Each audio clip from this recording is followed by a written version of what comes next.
ఆయనని నేనన్నా హరీష్ రావు సిద్ధంగా ఉండు, సిద్దిపేటకు పట్టిన శని పీడ చీడ విరుగడవుతుంది.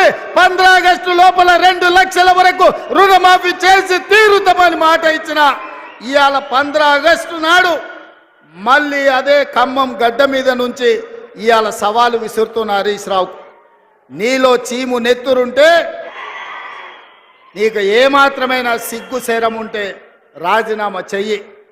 నువ్వెట్లాగూ రాజీనామా చెయ్యవు, నీది సిగ్గులేని జాతి.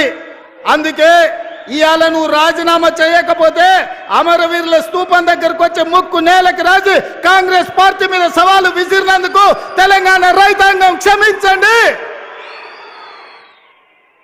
మాట తప్పని పార్టీ కాంగ్రెస్ పార్టీ రుణమాఫీ చేసింది. నేను విసిరిన సవాల్ను వెనక్కి తీసుకుంటున్నానని తెలంగాణ రైతాంగానికి క్షమాపణ చెప్పు.